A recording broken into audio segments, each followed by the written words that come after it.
Et, vous, laissez-la tout de suite. Lorsque Ted et moi sommes entrés dans la salle d'examen de la clinique d'obstétrique et de gynécologie, le médecin, qui nous regardait tour à tour, a dit quelque chose de scandaleux. Excusez-moi, j'ai été choquée et dégoûtée par ce médecin qui a fait un commentaire aussi déplacé sur la vie privée de quelqu'un. J'étais stupéfaite pour une raison que j'ignore.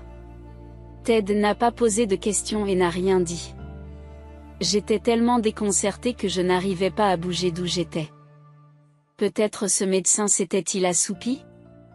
Peut-être avait-il fait un rêve bizarre et parlait-il en dormant, disant quelque chose qui n'avait aucun sens.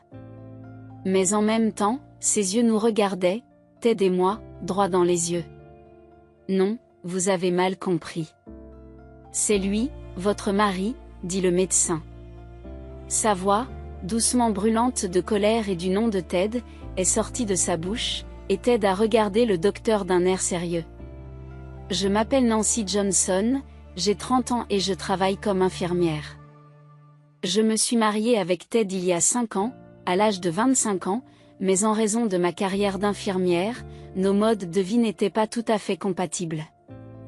Par conséquent, notre mariage n'était pas satisfaisant, avant que nous nous en rendions compte, 5 années s'étaient écoulées sans que nous ayons d'enfants. Ted disait toujours, « Ne t'inquiète pas, ça finira par arriver », comme s'il ne voulait pas vraiment d'enfants. Bien qu'il soit peut-être trop tôt pour s'inquiéter à mon âge, j'ai toujours envisagé d'avoir 3 enfants lorsque je me suis mariée. Il est donc vrai que je commençais à m'inquiéter de ne pas avoir le premier. Ted est un employé de bureau ordinaire, et je ne devrais pas le dire trop fort, mais son salaire n'est pas élevé. Bien qu'il travaille depuis la fin de ses études, il n'a reçu que peu d'augmentation, et sans promotion, il n'y a pas d'espoir d'augmentation significative de son salaire. Cela pourrait être lié aux finances. Peut-être que Ted n'est pas encore prêt à avoir des enfants, surtout avec la récente période d'activité intense au travail qui l'a amené à travailler tard et à rentrer tard le soir. Je me suis souvent demandé s'il avait déjà été aussi occupé, et lorsque j'ai posé la question à Ted, il m'a répondu qu'un nouveau projet avait démarré, entraînant des périodes de travail plus intenses.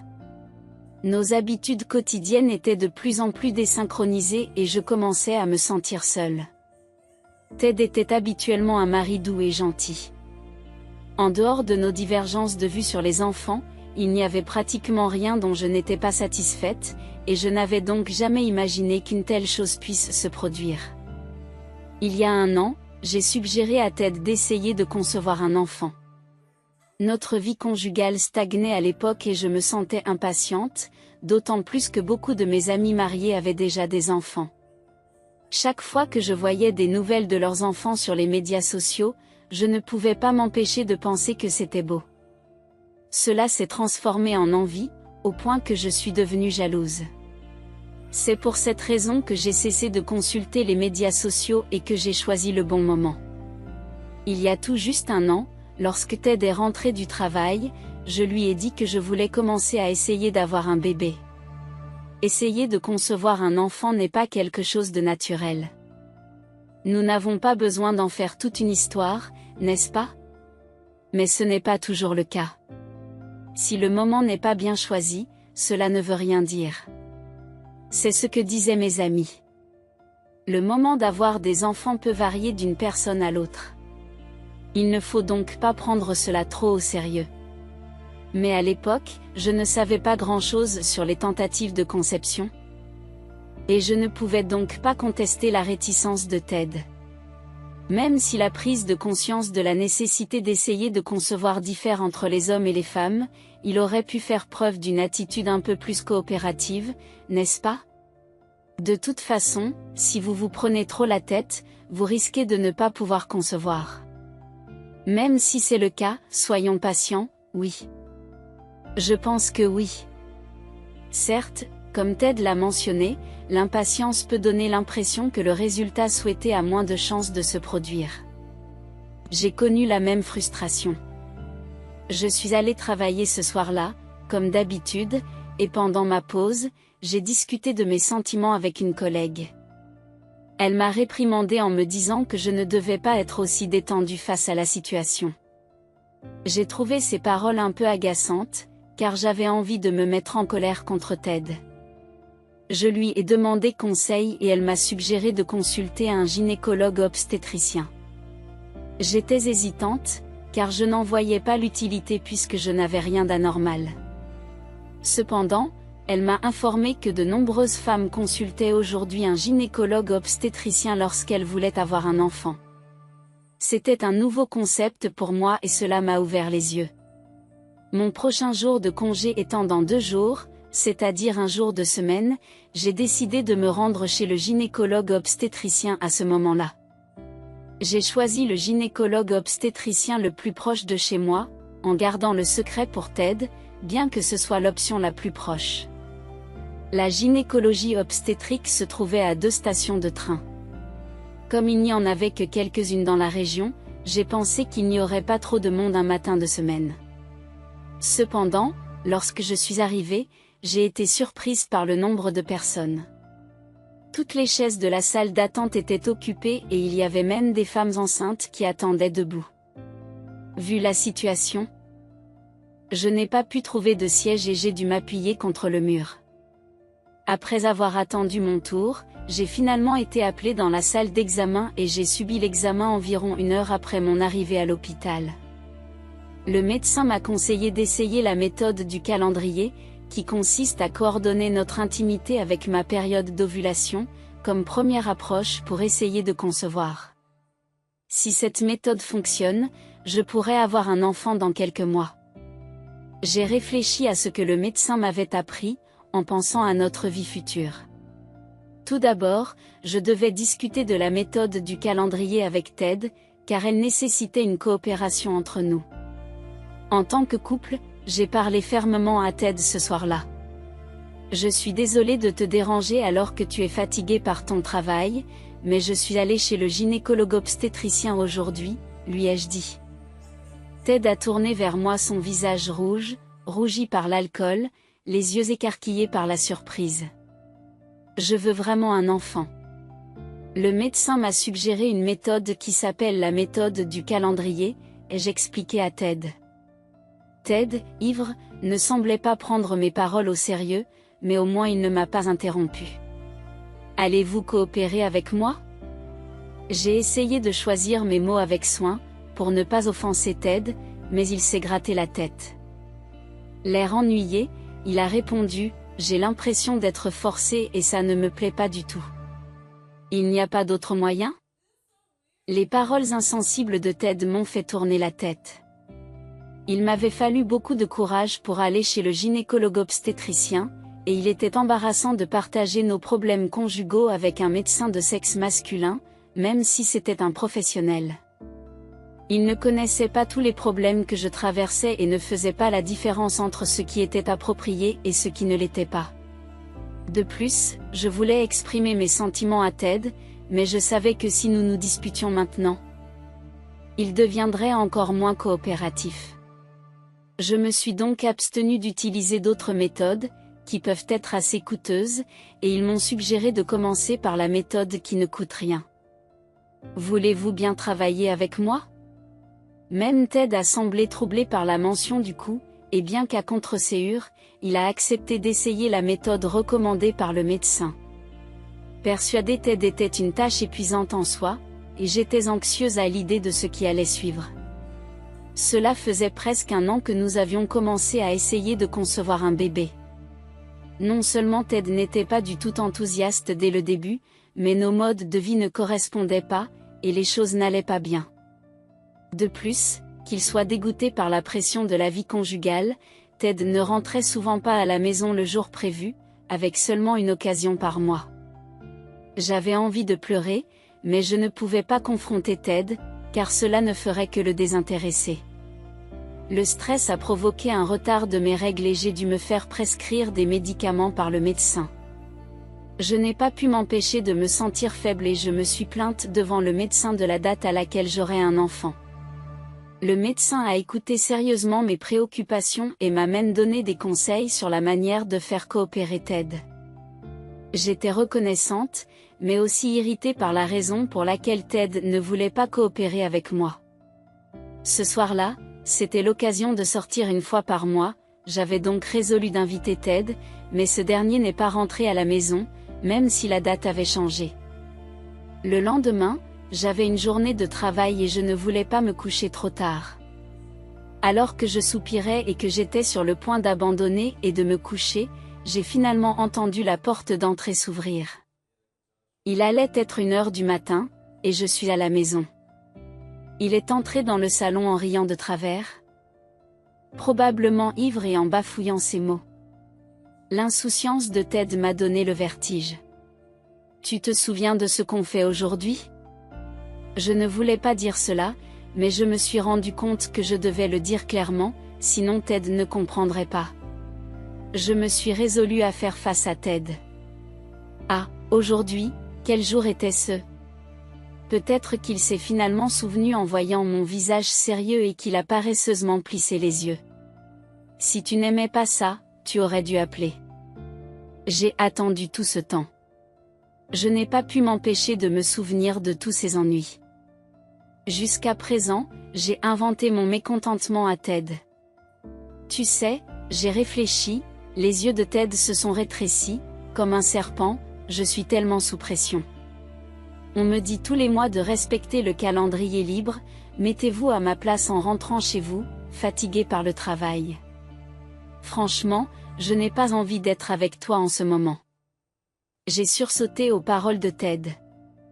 En effet, j'avais pressé Ted de garder l'horaire libre chaque mois. Si les positions avaient été inversées, j'aurais été stressé moi aussi, mais j'avais fait des demandes à Ted aussi gentiment que possible pour ne pas lui imposer un fardeau trop lourd. Texte reformulé. Tu te souviens de ce qu'on est aujourd'hui ? Je ne voulais pas dire cela, mais je me suis rendu compte que je devais le dire clairement, sinon Ted ne comprendrait pas. J'ai confronté Ted avec fermeté.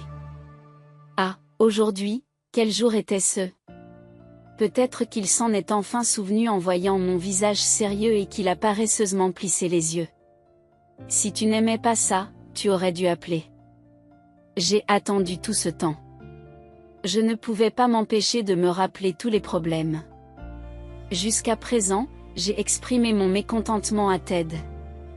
Vous savez, j'ai réfléchi, les yeux de Ted, rétrécis et semblables à des serpents, je suis tellement sous pression. Tous les mois, on me demande de libérer le planning. Mettez-vous à ma place. En rentrant fatigué du travail. Franchement, je n'ai pas envie d'être avec toi en ce moment. J'ai été surpris par les paroles de Ted.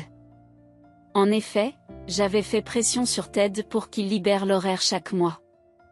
Si les positions avaient été inversées, j'aurais été stressé moi aussi, mais j'avais fait mes demandes à Ted aussi gentiment que possible pour ne pas trop l'accabler.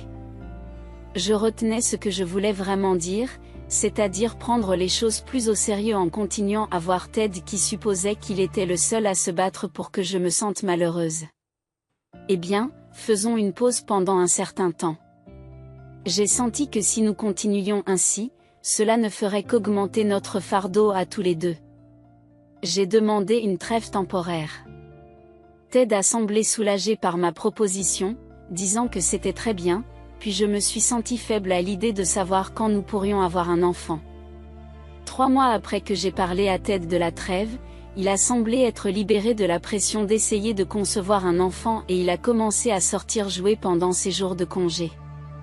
Il partait le matin et ne revenait que le soir, et je me demandais ce qu'il faisait. Ted n'a pas de hobby particulier, j'ai donc supposé qu'il sortait avec des amis. C'était ainsi que Ted avait été, mais je ne savais pas si cette trêve avait fonctionné ou non. Il a commencé à prendre part à notre vie conjugale de son propre chef et seulement 3 mois après nous avons repris notre vie conjugale. Reformulé. J'ai eu du mal à exprimer mes vrais sentiments, voulant que nous prenions notre situation plus au sérieux, surtout lorsque Ted a supposé qu'il était le seul à avoir des difficultés. Je me sentais malheureuse. Faisons une pause pendant un certain temps. J'ai pensé que continuer ainsi ne ferait qu'alourdir notre fardeau à tous les deux, et j'ai donc proposé une trêve temporaire. Ted a semblé soulagé par ma proposition et a accepté. Cependant, je me sentais mal à l'aise en pensant à la date à laquelle nous pourrions avoir un enfant. 3 mois après notre trêve, Ted semblait soulagé de la pression liée à la conception d'un enfant et a commencé à sortir jouer pendant ses jours de congé. Il partait le matin et revenait tard le soir, me laissant dans l'expectative quant à ses activités. Comme Ted n'avait pas de passe-temps particulier, j'ai supposé qu'il sortait avec des amis. C'était typique de Ted, mais je me demandais si la trêve n'avait pas fait une différence. Il a commencé à participer davantage à notre vie de couple et, 3 mois plus tard, nous avons repris notre vie conjugale. J'ai découvert que j'étais enceinte et j'ai été submergée par l'émotion lorsque le test de grossesse s'est révélé positif. Je l'ai immédiatement annoncé à Ted, mais sa réaction a été étonnamment décevante. Je lui ai demandé pourquoi il n'était pas heureux, alors qu'il n'a pas l'habitude d'exprimer son désir d'avoir des enfants. J'avais pensé qu'il serait heureux d'avoir son propre enfant, mais il semblait quelque peu troublé. Je lui ai assuré que j'étais heureuse, mais que nous n'en serions pas sûrs tant que nous n'aurions pas vu un médecin. Nous avons convenu d'aller à l'hôpital la semaine prochaine. Ted a proposé de m'y conduire, et j'ai été soulagée de voir son côté gentil alors que nous allions à l'hôpital ensemble pour la première fois depuis longtemps. J'ai commencé à penser que Ted était peut-être heureux lui aussi, et qu'il retenait peut-être sa joie jusqu'à ce que la grossesse soit confirmée à l'hôpital. Dans cette optique, les réactions de Ted semblaient raisonnables. Une semaine plus tard, comme prévu, Ted m'a conduite à l'hôpital, plus précisément à la clinique d'obstétrique et de gynécologie. Après nous être enregistrés, nous avons attendu notre tour dans la salle d'attente. Madame Johnson m'a dit que la journée était plus chargée que d'habitude. Si bien que j'ai attendu plus d'1 heure avant que la réceptionniste n'appelle mon nom. On m'a pris la tension artérielle et on m'a fait passer un test d'urine, puis je suis entrée dans la salle d'examen avec Ted. Le médecin examinait mon dossier médical et l'infirmière nous a demandé, à Ted et à moi, de nous asseoir. Elle a ensuite quitté la salle d'examen, probablement pour s'occuper d'autres tâches. Dans la salle d'examen, il n'y avait que Ted, le médecin et moi. Lorsque le médecin nous a regardés, il a semblé ouvrir grand les yeux, comme s'il se demandait s'il y avait quelque chose d'étrange sur nos visages. Nous nous sommes regardés, mais nous n'avons rien vu d'extraordinaire. Madame Johnson, oui, j'ai toujours mes rendez-vous ici. C'est vrai, il y a un problème? Je ne suis pas enceinte. Je le suis? Vous êtes enceinte? Félicitations, mais il y a autre chose. Le médecin m'a regardé avec une expression significative. Puis son regard s'est fixé sur Ted et après avoir fixé intensément le visage de Ted pendant plusieurs secondes, il a laissé échapper un souffle et a ouvert la bouche. J'étais à la fois surprise et dégoûtée par l'intrusion grossière du médecin dans notre vie privée. Ted, pour une raison quelconque, n'a pas répondu. J'étais tellement troublée que je ne pouvais pas bouger de là. Qui pouvait bien être le médecin qui s'était assoupi jusqu'à présent? Peut-être avait-il fait un rêve bizarre et était-il encore à moitié endormi, déblatérant quelque chose qui n'avait rien à voir, mais ses yeux étaient fixés intensément sur Ted et moi. Non, vous vous méprenez, c'est votre mari.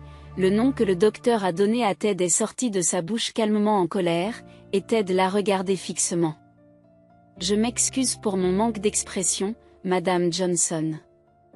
En tant que médecin, ce n'est pas quelque chose que je devrais dire, mais je me suis sentie obligée de vous dire que ce médecin était conscient de mes difficultés personnelles. En particulier de mon fort désir d'avoir un enfant. C'est pourquoi il a fait un commentaire aussi grossier. J'ai senti qu'il devait y avoir une raison importante derrière cela, à en juger par l'attitude sincère du médecin. J'ai décidé de l'écouter. À quoi faites-vous référence exactement? J'avais besoin de comprendre son point de vue. J'étais prêt à écouter les explications du médecin. Mes problèmes personnels avec lui sont très confidentiels, mais j'ai récemment découvert que ma femme était infidèle. J'ai été profondément choquée et désorientée pendant un certain temps, mais en raison de ma profession, je ne pouvais pas facilement prendre des congés, alors j'ai continué à travailler tout en faisant semblant d'être serein. Ma femme a nié la liaison, mais je n'étais pas convaincue et j'ai engagé un détective privé pour rassembler des preuves. Je n'arrivais pas à comprendre comment la révélation soudaine du médecin sur l'infidélité de sa femme était liée à nous, et je restais figée sur place, incapable de bouger. Ted. Comme d'habitude, Ted est resté sans expression en écoutant les paroles du médecin. Je ne pouvais pas comprendre ce qu'il pensait, d'autant plus que les résultats étaient dévastateurs. En l'espace d'une semaine, les preuves de l'infidélité de ma femme ont afflué, des photos d'elle bras dessus bras dessous avec son amant à l'entrée d'un hôtel, des échanges de messages avec son amant et l'historique de ses appels téléphoniques. Les preuves n'ont cessé d'affluer à ce moment-là. J'en avais assez et je ne voulais plus entendre parler de l'enquêteur, mais la curiosité a pris le dessus. J'ai regardé une photo du visage de l'amant, puis le docteur a regardé Ted à nouveau, ses yeux devenant haineux. Instinctivement, je me suis couvert la bouche et j'ai serré mon ventre. J'avais le pressentiment qu'une fois que j'aurais entendu ce qui allait suivre, il n'y aurait pas de retour en arrière possible. L'amant de ma femme était Ted Johnson ? Votre mari. Les mots du médecin m'ont frappé de plein fouet, me plongeant dans le désespoir. Lorsque vous êtes entrés tous les deux dans la salle d'examen, j'ai eu l'impression d'être frappé de stupeur par le visage que j'avais vu sur les photos. En voyant l'amant de ma femme devant moi, et en réalisant qu'il s'agissait du mari de Madame Johnson, je n'arrivais pas à croire que ma femme me trompait. C'est vrai, chérie ? Je ne voulais pas l'entendre, mais je n'ai pas pu résister. Le docteur détenait nos deux destins, et je me sentais mal à l'estomac. Ted est resté silencieux pendant un moment, cherchant peut-être un moyen de se défendre, puis il a éclaté de rire en réalisant que le docteur et moi le regardions attentivement. C'est vrai, je vais le dire maintenant. Je n'aime plus Nancy, je suis fatiguée d'essayer d'avoir un bébé. Si elle voulait vraiment un enfant, elle aurait dû adopter une approche plus certaine, mais elle ne l'a même pas fait. Je rentrais du travail pour subir des pressions alors que j'étais fatiguée, et c'est là que je l'ai rencontrée. Elle se plaignait toujours du fait que son mari était loin de la maison pour le travail, mais je n'ai jamais pensé que son mari serait celui de Nancy. Le docteur Ted a ouvertement admis avoir eu une liaison avec la femme du médecin. J'ai été choquée, mais j'ai réussi à garder mon sang-froid en croisant le regard du docteur. Je crois que nous partageons tous les deux les mêmes sentiments à ce moment-là. Comment a-t-il pu trahir quelqu'un si calmement ? Non seulement Ted essaie de me nuire, mais aussi de nuire à la famille du médecin. J'ai ressenti un fort sentiment de rancœur à l'égard de Ted. J'ai peut-être eu tort de faire pression sur toi pour que tu essaies d'avoir un bébé, et je m'en excuse, mais cela n'a rien à voir avec la liaison. N'est-ce pas la cause première de tout ? C'est le stress que j'ai subi à cause de Nancy. Et c'est moi qui souffre ici. J'ai presque l'impression que je devrais être dédommagée pour ma souffrance. Vous allez payer, n'est-ce pas ? Le médecin devrait également payer, puisque sa femme a eu une liaison.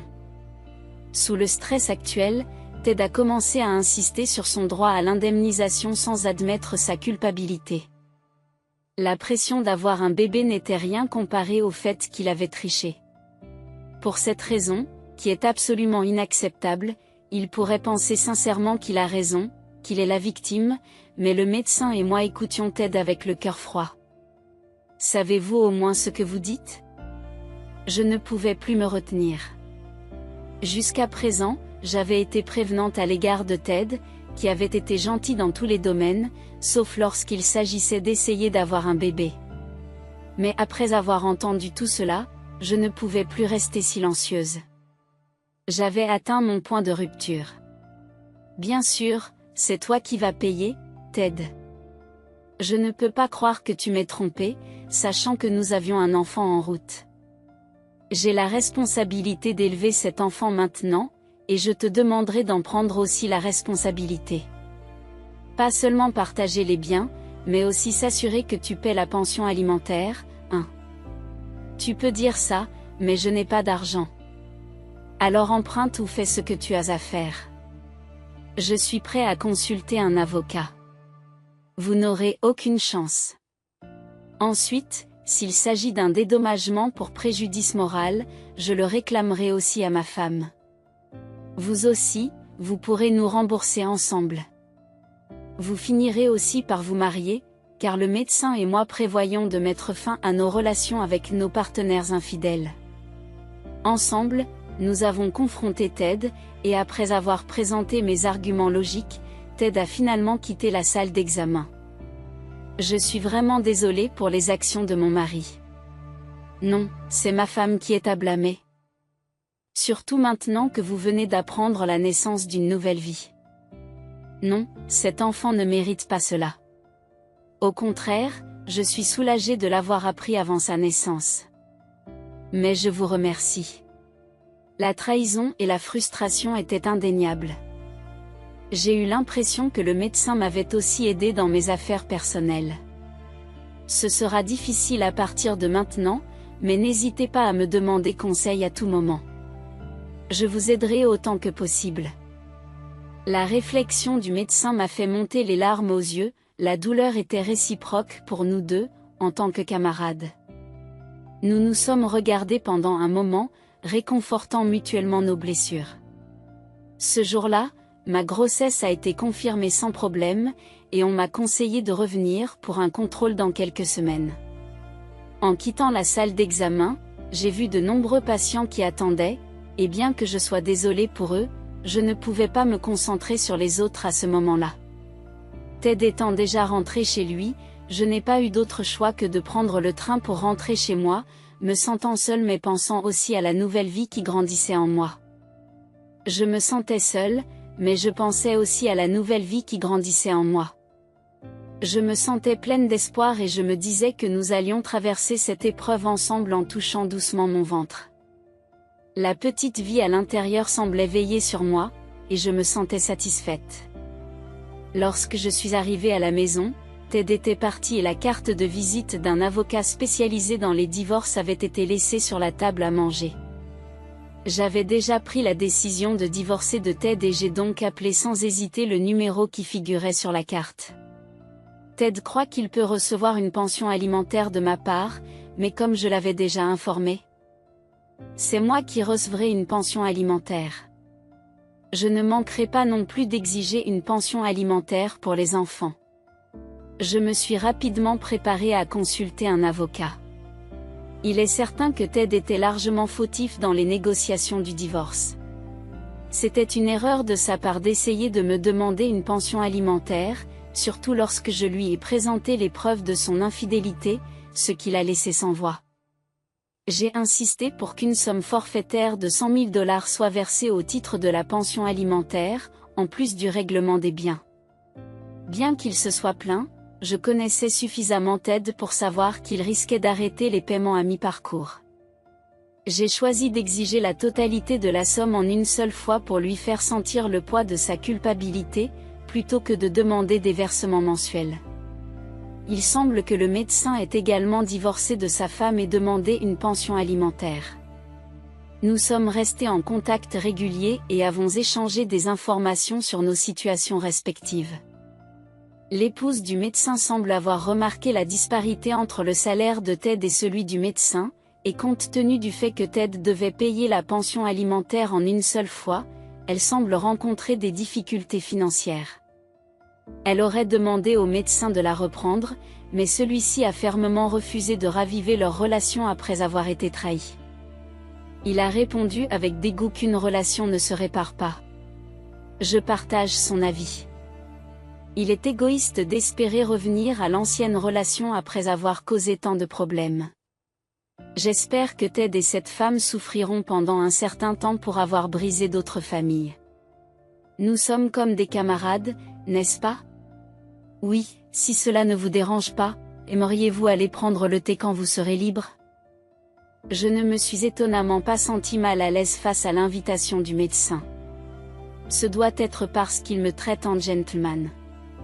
Je dois cesser de fantasmer sur le fait qu'un jour, il pourrait se passer quelque chose avec ce médecin et me contenter d'espérer que mon enfant à naître grandisse en bonne santé et naisse en toute sécurité.